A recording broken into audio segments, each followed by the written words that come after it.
ప్రేమ నమ్మకం కలిగిన మా ప్రభువా, నీ ఘనమైన శ్రేష్టమైన నామానికి స్తుతులు స్తోత్రాలు వందనాలు చెల్లించుకుంటున్నాము నాయనా. ఆకాశ మహాకాశములు పట్టజాలిన దేవ నీకు వందనాలు. ఈ పరిశుద్ధ ఆదివారపు ఉదయకాల వేళలో మీ పాదాల దగ్గరకు వచ్చిన మమ్మల్ని అందరినీ కూడా జ్ఞాపకం చేసుకొని వాక్యం అనేది ప్రజలు మమ్మల్ని అందరితో మీరే మాట్లాడి సహాయం చేసి మీరే మహిమ పొందమని ఈ మనల్ని ఆలకించమని తండ్రి కుమార పరిశుద్ధాత్మ దేవ బలహీనుడని నన్ను బలపరిచి ఈ దివ్యమైన వాక్కులు నాతో మాతో మా అందరితో ముచ్చటించవలసిందిగా వేడుకుంటూ యేసు నామమున అడిగి వేడుకుంటున్నాము తండ్రి. ఆమేన్. ఆమేన్. దేవుని నామానికి మహిమ కలుగుగాక. మనం ఈరోజు యోహాను రాసిన సువార్త 5వ అధ్యాయాన్ని జ్ఞాపకం చేసుకుందాం. యోహాను రాసిన సువార్త 5వ అధ్యాయము మొట్టమొదటి నుంచి కొన్ని వచనాలు చూద్దాం. అటు తరువాత యూదుల పండుగ ఒకటి వచ్చెను కనుక యేసు యెరూషలేమునకు వెళ్ళెను. యెరూషలేములో గొర్రెల ద్వారం దగ్గర హెబ్రీ భాషలో బెతెస్దా అనబడిన ఒక కోనేరు కలదు. దానికి 5 మండపములు కలవు. ఆయా సమయములకు దేవదూత కోనేటిలో దిగి నీళ్లు కదిలించుట కలదు. నీరు కదిలింపబడిన పిమ్మట మొదట ఎవడు దిగునో వాడు ఎట్టి వ్యాధి గలవాడైనను బాగుపడును. కనుక ఆ మండపములలో రోగులు, గుడ్డివారు, కుంటివారు, ఊచకాలు చేతులు గలవారు గుంపులుగా పడి ఉన్నారు. దేవుని నామానికి మహిమ కలుగును. అదొకసారి తెలుసుకుందాం. ఒకసారి ప్రేమైనటువంటి దేవుని బిడ్డారా, ఇక్కడ ఈ మొట్టమొదటి వచనములో అటు తరువాత యూదుల పండుగ ఒకటి వచ్చెను. ఏంటంట, ఇక్కడ యూదులకు పండుగ దినం ఒకటి వచ్చింది. ఈ పండుగ దినం వచ్చినప్పుడట యేసు ప్రభు వారు యెరూషలేముకు వెళ్ళాడు. యెరూషలేము దేవాలయానికి వెళ్ళాడు.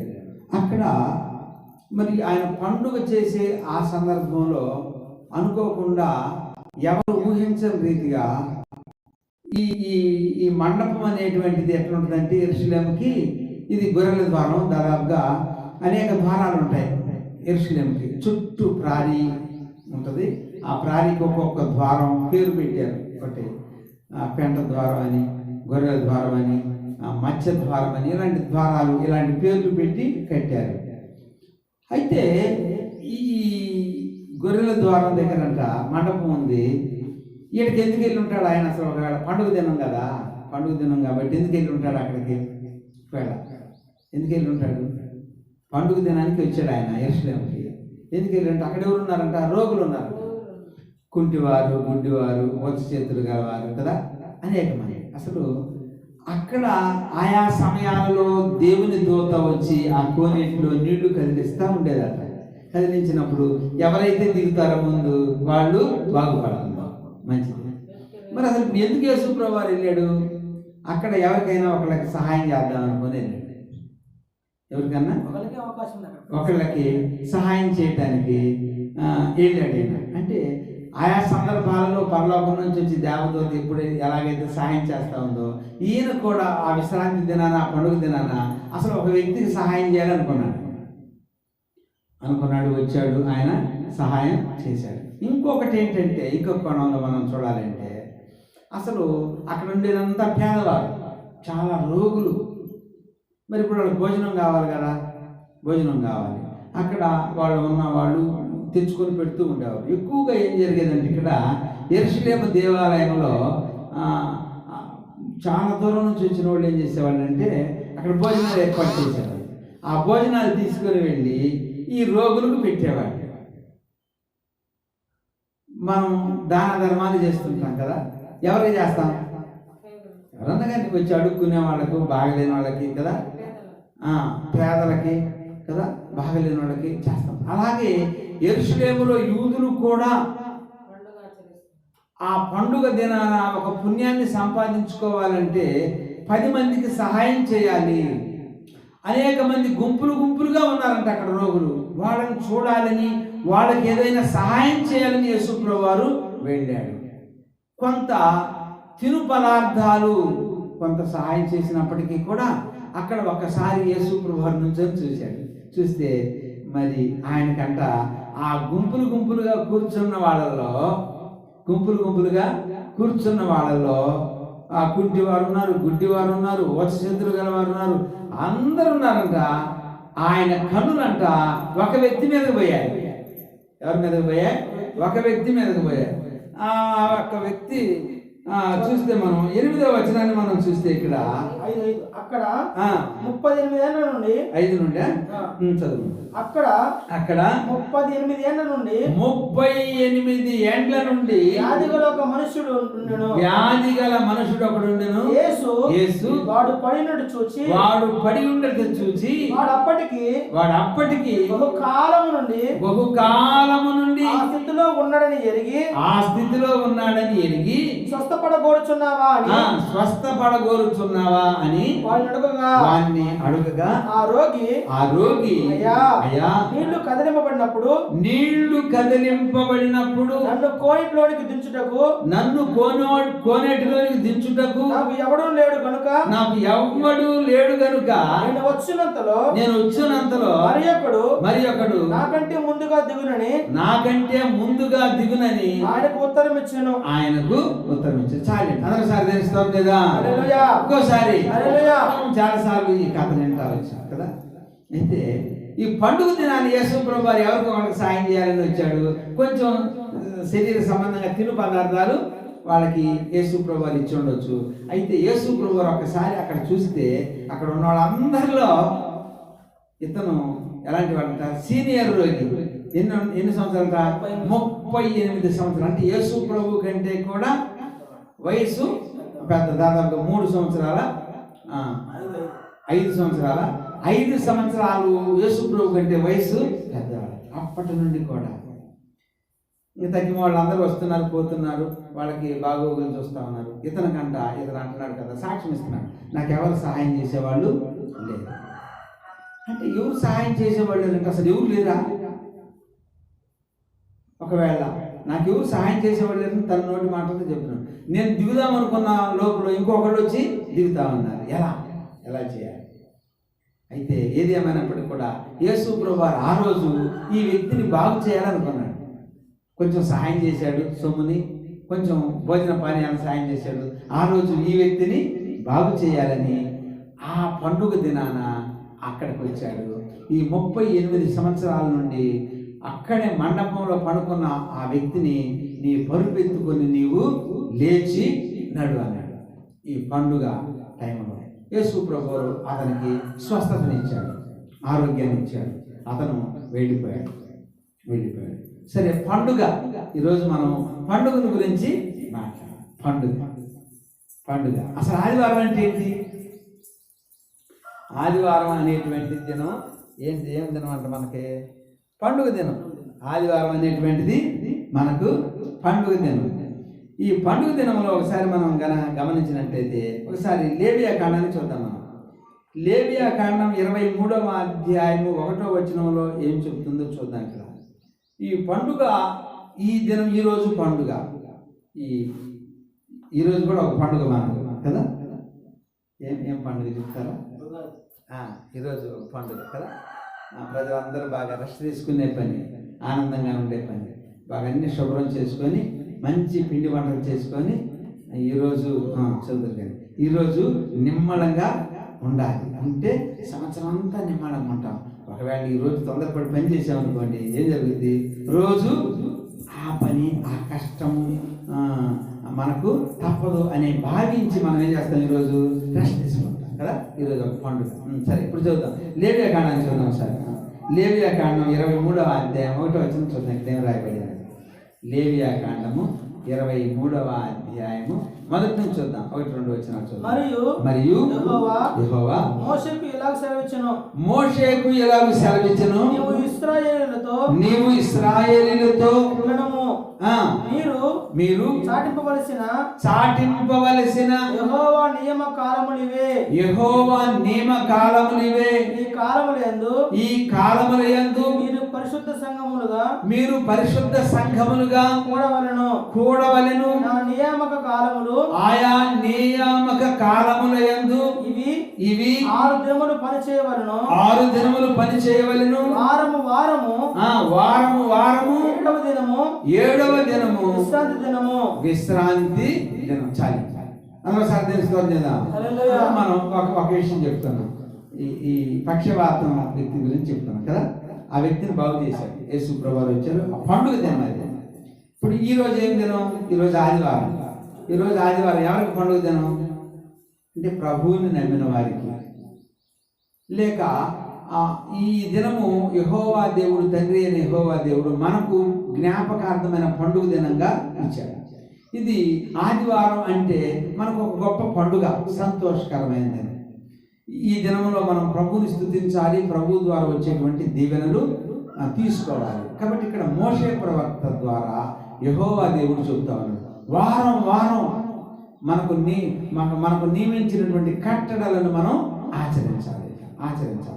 సరే, ఇలా చెప్తుంటే ఒకసారి ఏం జరిగిందండి, ఇంకొక వాక్యాన్ని మనం చూద్దాం. సంఖ్యాకాండం చూద్దాం ఒకసారి. సంఖ్యాకాండము 15వ అధ్యాయము 32వ వచనంగా చూస్తే ఇక్కడ కూడా ఒక పండుగ దినాన్ని ఏం జరిగిందో చూద్దాం. ఇక్కడ కూడా ఇశ్రాయేలీయులు అరణ్యములో ఉన్నప్పుడు ఒకడు విశ్రాంతి దినమున కట్టెలు ఏరుట చూచిరి. వాడు కట్టెలు ఏరుట చూచిన వారు మోషే యొద్దకును అహరోను యొద్దకును సర్వ సమాజము యొద్దకును వారిని తీసుకొని వచ్చిరి. తర్వాత వారికి ఏమి చేయవలెనో అది విషదపరచబడలేదు గనుక అతన్ని కావలిలో ఉంచిరి. తర్వాత అంటే జైల్లో ఉంచారు. తర్వాత యెహోవా ఆ మనుషుడు మరణ శిక్ష నందవలెను. సర్వ సమాజము ద్వారము వెలుపల రాళ్లతో కొట్టి వారిని చంపవలెనని మోషేతో చెప్పాడు. అసలు ఈ శిక్ష ఇచ్చింది ఎవరు? అదొకసారి తెలుస్తుంది కదా. మోషే చేశాడా? లేదు. ఎవరు చెప్పారంట? దేవుడే. ఈ మానవుని చేసిన దేవుడే మానవునికి శిక్ష వేశాడు. మనకు లేవియాకాండం ప్రకారంగా వారం విశ్రాంతి దినం ఏంటంటే మనకు పండుగ దినం. ఈరోజు ఆదివారం మనకి పండుగ దినం. ఈరోజు మనకు ఒక గొప్ప పండుగ దినం, ప్రజలందరూ చేసుకునే పండుగ దినం. మరి ఇశ్రాయేలీయులకు సంఖ్యాకాండం 15వ అధ్యాయం ప్రకారంగా విశ్రాంతి దినం పండుగ దినం అయితే ఒకరోజు ఒకడంట ఆ పండుగ దినాన్ని ఎక్కడికి వెళ్ళాడంట? కట్టెలు ఏరుకోవడానికి వెళ్ళాడంట. అంటే అసలు ఎందుకు వెళ్ళాడు వాడు కట్టెలు ఏరుకోవడానికి? అంటే తగ్గి 6 రోజులు ఏం చేశాడు? 6 రోజులు చాలా మంది ఉన్నాడు, ఒక్కడే కాదు కదా, సమాజంలో చాలా మంది ప్రజలు ఉన్నారు. మరి ఒక్కడే కట్టెలు ఏరుకుందామని ఎందుకు వెళ్ళాడు? ఎందుకు కలిగింది ఆ మనసు? కట్టెలు ఏరుకుందాం, ఏదో సంపాదిద్దాం అనే మనసు ఎవరు కలిగి చేస్తారు? అందరు పండుగ చేసుకుంటుంటే, అందరు పండుగ చేసుకొని సంతోషంగా ఉంటే మరి వీడు కట్టెలు ఏరుకోవడానికి ఎందుకు పోయాడు? అంటే వీళ్ళు ఏం దూరం ఉంటుంది? ఉంటే అందరూ పండుగ చేసుకొని బొబ్బట్లు తింటా ఉంటే వీడు కట్టెలు ఏరుకోవడానికి ఎందుకు పోతాడు? వీళ్ళు ఏదో దూరితేనే కదా కట్టెలు ఏరుకోవడానికి పోయేది. అంటే సహజంగా మనం ఏం చెబుతుంటే వాడికి శని పట్టిందిరా అంటారు కదా, అంతేనా? వాడికి ఏదో శని పట్టింది, ఏదో దరిద్రం పట్టింది వాడికి, అందుకే వాడు అంత పోయాడు, అంతే కదా మనం అనుకునేది మన భాషలో కదా. మరి ప్రజలందరూ పండుగ చేసుకుంటూ ఉంటే వీడు కట్టెలు ఏరుకోవడానికి పోయాడు. అదే దినం మరి పండుగ దినం, అది కూడా పండుగ దినమే. ఆ పండుగ దినాన్ని కట్టెలు ఏరుకోవడానికి పోతే వాడిని అందరూ చూశారు, మనలాంటి వాళ్ళు అందరూ చూసి ఇదేంటో మనం అందరం పండుగ చేసుకొని బొబ్బట్లు తింటా ఉంటే ఇప్పుడు కట్టెలు ఏరుకొని మోపు ఎత్తుకొని వస్తూ ఉంటాడని ఈ విషయం తీసుకొని పోయి మోషేకి చెప్పాడు. మోషే ఏం చేశాడు? మోషేకి అప్పుడు అలాంటిదేమీ తెలియదు కాబట్టి ఇతన్ని జైల్లో పెట్టాడు. కావాలో నేను తీసుకుపోయి దేవుని దగ్గర విచారణ చేసి తర్వాత దేవుడు ఏం చెప్తే అది చేద్దాం తీసుకుపోయి రాత్రి అడ్బెట్టారు. ప్రజలందరికీ పండుగ, ఈడికి జైల్లో. ప్రజలందరికీ పండుగ, ఈడిపోయి అడవిలో కట్లేరుకోవడం. ప్రజలందరికీ పండుగ, ఈడు బరువు మోస్తా ఉన్నాడు. ప్రజలందరూ బాగా బరీగా తింటా ఉన్నారు, ఈడిపోయి జైల్లో ఉన్నాడు. సరే, ఈ విషయం అంతా మోషే గారు దేవుని దగ్గరికి వెళ్ళి ప్రార్థన చేశాడు. ప్రభా, ఏంటి ప్రభా ఇలా చేశాడంటే, వాడిని బట్టి ఈ సమాజం అంతా చెడిపోయింది నాయన, ఇలా చేయటం మంచిది కాదు, కాబట్టి వీడిని ఊరు బయటికి తీసుకొని పోయి అందరూ రాళ్లతో కొట్టి చంపేసేయండి. ఈ శిక్ష వేసింది మానవులు కాదు, దేవుడే.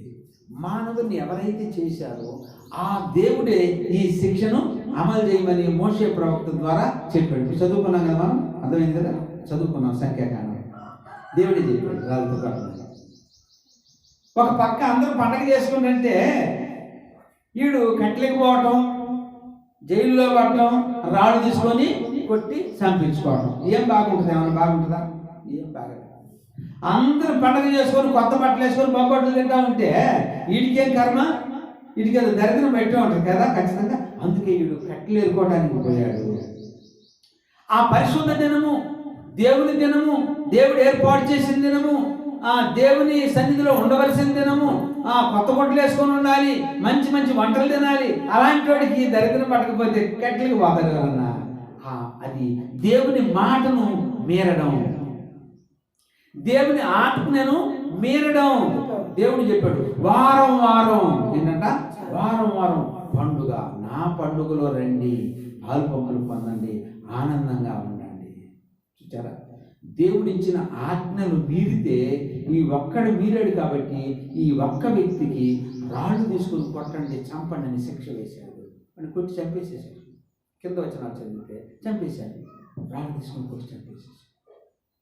ఇక మరలా ఇశ్రాయేలు యొక్క జీవిత ప్రయాణంలో విశ్రాంతి దినాన్ని ఎవరు కూడా పనికి పోరా. మనకు క్రొత్త నిబంధనలో విశ్రాంతి దినమున అనేటువంటి సందర్భాలు కూడా మనకు చాలా దినాలు కనిపిస్తూ ఉంటాయి. అయితే ఇక్కడ మొట్టమొదటిగా యోహాను సువార్త 5వ అధ్యాయం ప్రకారంగా పండుగ దినాన ఒక వ్యక్తిని బాగు చేశాడు యేసు ప్రభువారు. ఒక వ్యక్తిని దీవించాడు, కొత్త జీవితాన్ని ఇచ్చాడు. వాడికి ఆ బానిస సంఖ్యల నుండి, వ్యాధి బాధ అనేటువంటి సంఖ్యల నుండి విడుదల చేశాడు, పునర్జన్మనిచ్చాడు. కానీ దేవుడిచ్చిన ఆజ్ఞలను గైకొనకుండా ఈ సంఖ్యాకాండము 15వ అధ్యాయం 32వ వచనం ప్రకారంగా దేవుని ఆజ్ఞలను గైకొనకుండా దేవుడిని పక్కన పెట్టి, గుడిని పక్కన పెట్టి, దేవుని మాటలను పక్కన పెట్టి, సమాజాన్ని పక్కన పెట్టి సొంత నిర్ణయాలు తీసుకొని తమ ప్రయోజనం కొరకు ఉన్నటువంటి ఆ వ్యక్తి మాత్రం రాళ్లతో కొట్టబడి చంపబడ్డాడు, శిక్షను పొందాడు. అలాగే రెండవది అది. మూడవది మనం చూద్దాం. ఒకసారి సంఖ్యాకాండం చూద్దాం.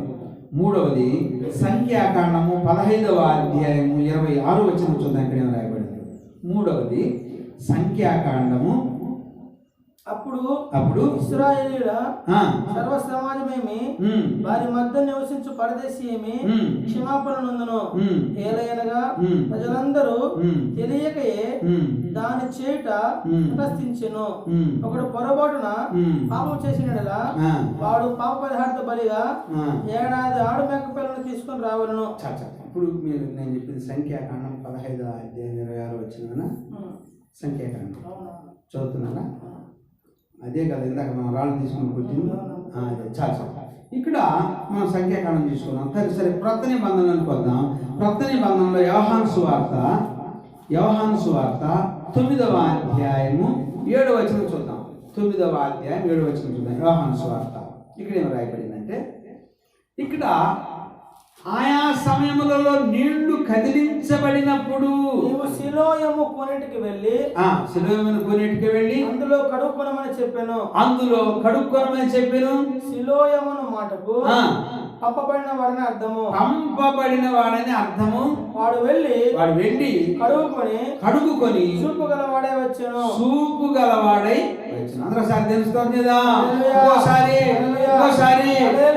దేవుని బిడ్డలారా, ఈ యొక్క యోహాను సువార్త 9వ అధ్యాయం 7వ వచనంలో మరి ఇక్కడ యేసు ప్రభువారు ఒక త్రోవన వెళ్తా ఉంటే ఏం చేశాడు? ఈ గురుటివాడంట దావీదు కుమారుడు అని కేకలు వేయడం ప్రారంభించాడు. సరే, ఆడికి ఏం చేసంట, ఉమ్మి ఊసి ఆ ఉమ్మి చేత బురద చేసి కాళ్ళకు రాశాడంట. అయినా ఏమీ స్వస్థత కలగలేదు. మరి ఇప్పుడు ఈయన ఏం చేశాడు, నీ వెళ్ళి ఆ కోనేటిలోనికి వెళ్ళి కడుక్కాడు. ఏ కోనేరు అయ్యి ఉంటుంది ఒకవేళ? ఇప్పుడు నేను కడుక్కోమన్నాడు కదా, ఏ కోనేరులో కడుక్కొని ఉంటాడు? ఈ కోనేరులోకి వచ్చి కడుక్కున్నాడు. ఈ యెరూషలేములో కోనేరు ఉంది కదా, ఈ కోనేటిలోకి వచ్చి కడుక్కున్నాడు. ఈ కోనేటిలోకి వచ్చి ఎప్పుడైతే కడుక్కున్నాడో వెంటనే వచ్చినప్పటికి చూపు వచ్చిందట. వెంటనే చూపు వచ్చింది. వాడు చూడటం ప్రారంభించాడు. ఒక్కడే గబ గబ గబ నడుచుకుంటూ వస్తా ఉన్నాడు. వాడికి నీటి ద్వారా స్వస్థత లభించింది. ఆయా సందర్భాలలో దేవదూత నీళ్లు కదిలిస్తే అనేక మందికి స్వస్థత కలిగింది. కానీ యేసు ప్రభు వారు కూడా ఆ నీటి ద్వారానే కళ్ళు లేని వాడికి కళ్ళు ఇవ్వడం జరిగింది. సరే, ఇంకొకటి చూద్దాం. 2వ రాజుల గ్రంథం 5వ అధ్యాయం 13వ వచనంలో మనం గమనించినట్లయితే ఇక్కడ కూడా ఒక నీటి ద్వారా ఏం జరిగిందో చూద్దాం. నీటి ద్వారా 2వ రాజుల గ్రంథం 5వ అధ్యాయం 13వ వచనం కనుక మనం గమనించినట్లయితే అయితే అతని దాసులలో ఒకడు వచ్చి ఆయన ఆ ప్రవక్త ఏదైనా ఒక గొప్ప కార్యము చేయమని అడిగితే నీవు చేయకుందువా అయితే స్నానము చేసి శుద్ధుడవు కమ్మను మాట దానికంటే మేలు కాదా అని చెప్పినప్పుడు అతడు పోయి దైవజనుడు చెప్పినట్లు యోర్దాను నదిలో 7 మార్లు మునగగా అతని దేహము పసిపిల్ల దేహము వలెనై అతడు శుద్ధుడాయను.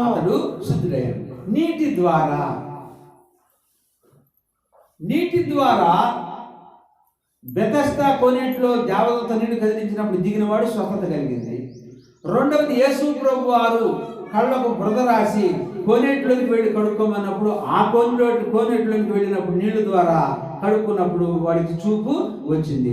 మూడవది, ప్రవక్త అయిన ఎలీషా, ఆ ఏలియా శిష్యుడైనటువంటి ఎలీషా రోజులలో ఆ దేహమంతా కుష్టి వ్యాధితో వచ్చాడంట. యోర్దాను నదిలోనికి వెళ్ళి నీవు అక్కడ 7 మార్లు మునుగు నువ్వు బాగుపడతావని చెప్పాడంట. వాడు కొంచెంసేపు ఒప్పుకోకపోయిన తర్వాత ఒప్పుకున్నాడు, మునిగాడు. 7 మార్లు మునిగితే పసిపిల్లవాని దేహం ఎంత మృదువుగా ఉంటుంది మనకి కదా, చిన్నపిల్లల యొక్క దేహం అలాగా అయిపోయిందంటే. పెద్ద వయసు కలిగిన వానికి అలాంటి దేహం వచ్చేసి చక్కగా వ్యాధి అంతా వెళ్ళిపోయింది. స్వస్థత అంటే నీటి ద్వారా స్వస్థత, దేవుని మాట ద్వారా స్వస్థత. దేవుని మాట నీళ్లు 2 కలిసి మానవునికి స్వస్థతనిచ్చాయి. నీళ్లు దేవుని మాట 2 కలిసి మానవునికి కళ్ళు లేని వాడికి కళ్ళు ఇచ్చాయి. ఆ అనేకమైనటువంటి అనారోగ్యాలతో ఉన్నవాడికి దాంట్లో దిగితే బాగుపడ్డాడు. కుష్టి వ్యాధి కలిగిన వాడు నీళ్ళల్లో దేవుని మాట ప్రకారంగా దిగితే ప్రవక్త మాట ప్రకారంగా దిగితే ప్రవక్త మాట అనగా దేవుని వాక్కు నీళ్లు 2 కలిసి అతన్ని శుద్ధి చేశాయి. ఇప్పుడు బెతెస్దా కోనేటిలో యేసు ప్రభువు చూడటానికి వెళ్ళాడు. ఆ యొక్క 38 సంవత్సరాలతో పరుపు మీద పడుకున్న వాడిని లేచి నువ్వు నడవమన్నాడు. అప్పటిదాకా నడవలేని వాడు నడిచి వెళ్ళిపోయాడు. యేసు ప్రభు మాటలో స్వస్థత ఉంది. ఇది ఏ రోజు చేశాడు? పండుగ రోజు చేశాడు. ఏ రోజు చేశాడు? పండుగ రోజు చేశాడు. అలాగే లేవియాకాండం మనం చెప్పుకున్నప్పుడు దేవుని ఆజ్ఞలను ఇచ్చాడు. సంఖ్యాకాండంలో చెప్పుకున్నప్పుడు ఆ విశ్రాంతి దినానుడు రకమతంగా పనికిపోయాడు కదా. ఏం పోయాడు? పనికిపోతే అంటే దేవుని మాటను లెక్క చేయకుండా పోతే శిక్ష వచ్చింది. అలాగే యోహాను సువార్తలో చూసినప్పుడు మనం ఇక్కడ ఏం రాయబడిందంటే యోహాను సువార్తలో కళ్ళు లేని వాడికి కళ్ళు బురద పూసి కోనేటిలో కడుక్కోమంటే కోనేటిలో కడుక్కున్నాడు. వాడు శుద్ధుడయ్యాడు. ఈ రాజుల గ్రంథానికి వచ్చినప్పటికే ఈ యొక్క ఆ యోర్దాను నదిలో దిగినటువంటి ఆ యొక్క నయమాను శుద్ధుడయ్యాడు. దేవుని మాటకు లోబడ్డాడు. కాబట్టి దేవుని మాట నీళ్లు రెండూ కలిసి అతన్ని శుద్ధి చేశాయి. మరి ఈనాడు మనం కూడా శుద్ధి చేయబడాలంటే మనం కూడా దేవుని మాట వినాలి, లోబడాలి. దేవుని మాటకి ఎప్పుడైతే మనం లోబడతామో, వింటామో, దేవుడు ఖచ్చితంగా మనకి ఏం చేస్తాడంట? శుద్ధి చేస్తాడు. ఒకసారి లేవియా కాండము 15వ అధ్యాయము 32వ వచనం చూస్తారా? ఏముందో?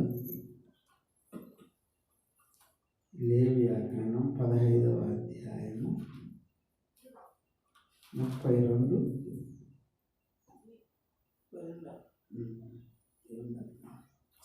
స్రావం గల వాని గుర్చి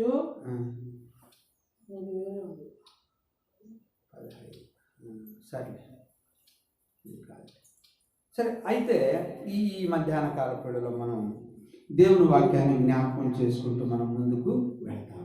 ప్రియ దేవుని బిడ్డలారా, పండుగ దినం మనకు కూడా ఈరోజు మంచి పండుగ.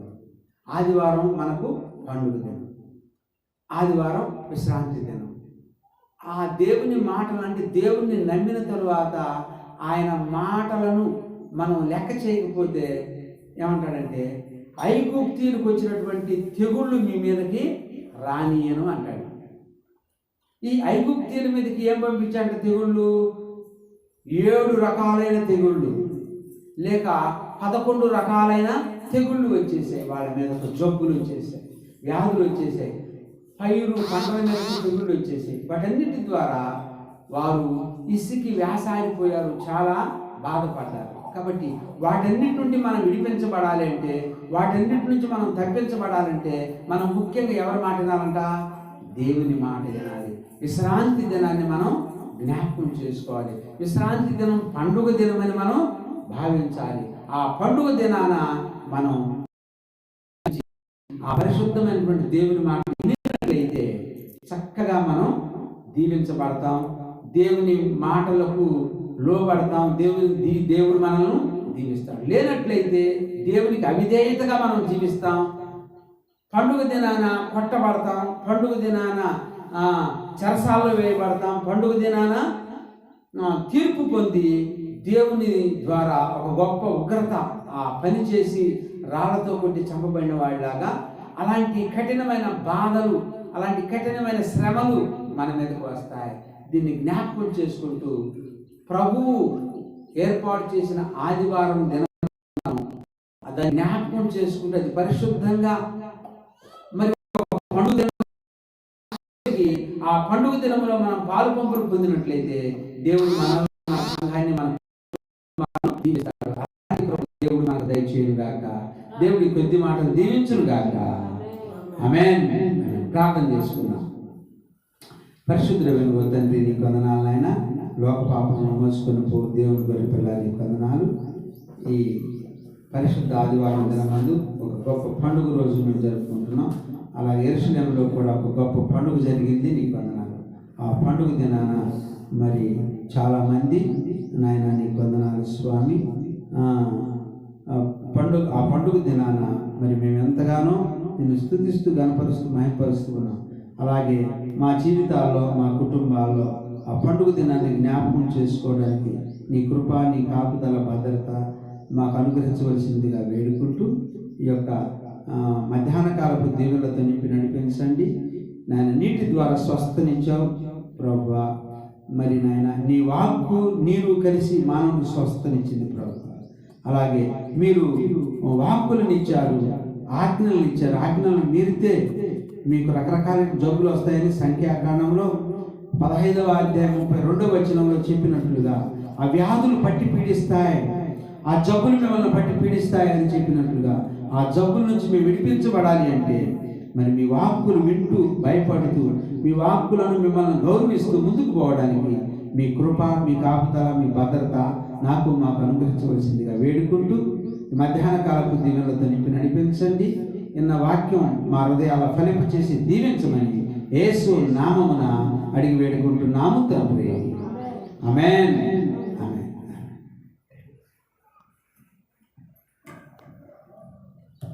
సరే, దేవుని సేవార్థమై కానుకలు సమర్పించుకున్నాం. అందరం లేచి నిలబడి దేవుని కానుకలు సమర్పించుకున్నాం.